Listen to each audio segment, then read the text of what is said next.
If your business fails the moment you stop working on it, you don't have a business, you have a glorified job. Hey, what's up? My name is Mate and welcome to the first episode of this new series that I'm doing called Lessons from the Trenches, where I will be breaking down the lessons that I learned from running the operations for a multi-six figures coaching company.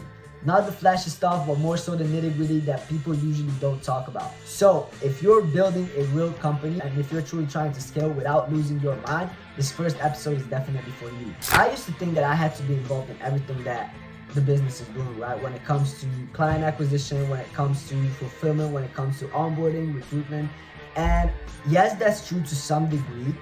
However, you do not want to get lost in doing the low leverage stuff and working hard without being productive. So that setup worked up until a point where it didn't work anymore. To where if you are like me and you're trying to do everything by yourself, at a certain point you will start burning out faster than you may expect. To where very rapidly I started to get burned out and my performance wasn't there. I wasn't able to focus. I wasn't able to even perform the low leverage tasks to the highest of my ability simply because of how burnt out I was. And that's when my mentor, who's also the CEO of the company, pulled me aside and he said, hey, but it's not about how hard you work, it's about how productive you are. So you will have to start coming up with ways to be more productive with the time that you have, right? So same amount of time, same amount of input, but having a higher output.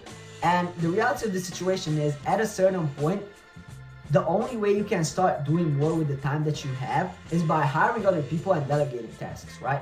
So when it comes to delegating, there is a really simple frame to delegating that I want to be covering in this video because I think that's what's going to help a lot of people start growing their teams and be able to start buying some of their time back. So when it comes to delegating, the most simple frame that you can have is this: do it, document it, delegate it.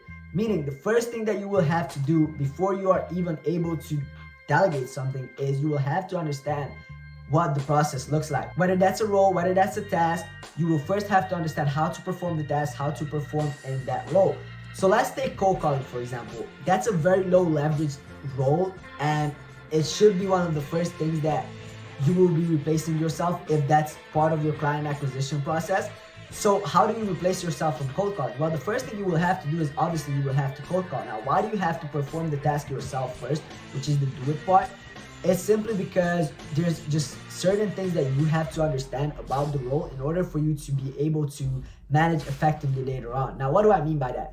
First of all, you will have to understand the realistic KPIs that come with that role, right? So let's just say for cold calling, usually people are able to do 200 to 300 dials a day. You want to make sure that that's possible within your niche. You want to make sure that with the processes you have, that's possible. You have to understand whether or not it's possible to do more or it's not even possible to do that many, right? Because you want to be able to set realistic KPIs because otherwise what's going to end up happening is you're going to hire someone for that role and you won't be able to manage them effectively, meaning they may tell you, hey, I did 100 calls, and you'll be like, oh my God, such a great job. But actually, they would have been able to do 200 calls. You just don't fucking know because you've never done it yourself. So that's the first thing, right? You have to be able to set realistic KPIs. And the only way you will be able to do that is if you've done that role yourself or if you have done similar roles or similar tasks in the past. That's the first thing. The second thing is if you want to delegate something and then be able to manage effectively later on, you have to understand things like what is the most effective workflow? What is the first thing people should be focusing throughout their day? What should they be focusing after? How should they be managing their CRMs? The only way you will be able to lead people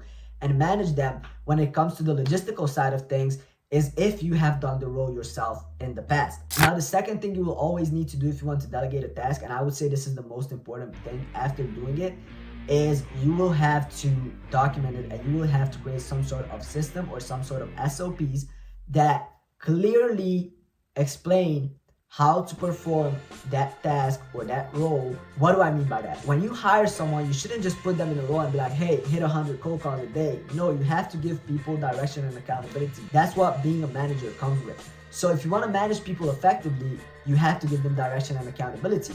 So accountability piece, we'll cover that later, but the first step is direction. Direction is going to be two things, right? The first thing is you're going to have some sort of target. So you will always have to give people a clear goal that they're shooting for, right? That's going to be their KPIs.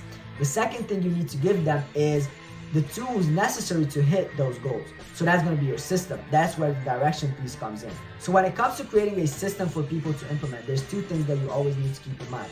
The first thing is your system should be so simple and so concise that the third grader could understand it. The second thing is you have to make sure that whoever is reading your system can understand and implement it without having to ask additional questions. If you have those two things in place and you are holding your reps accountable, the only reason why they wouldn't be successful is because they're just absolutely fucking terrible at what they're doing.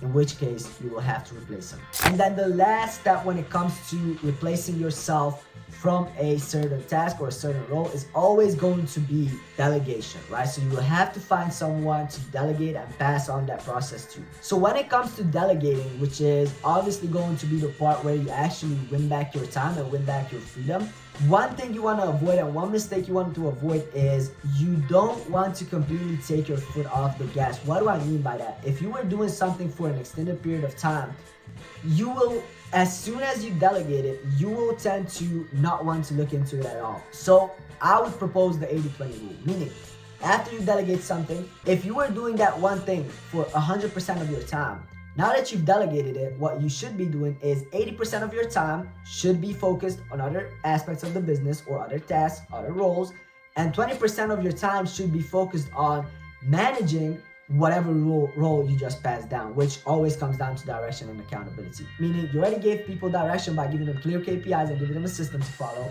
And now the last thing is holding them accountable, which is super simple once you've already created a system, because you won't have to manage the people, you will only have to manage the system that you created. If the system says as soon as a lead comes in, you will have to call it within 5 minutes, you don't have to be on your reps ass all day micromanaging them and be like, hey, are you calling the leads? Hey, are you calling the leads? Are you calling the leads? No, all you have to do is you have to check the leads and you have to check whatever dialer you're using to see if leads are being called within 5 minutes. And if they're not, you just get on your rep and be like, yo, what are we doing?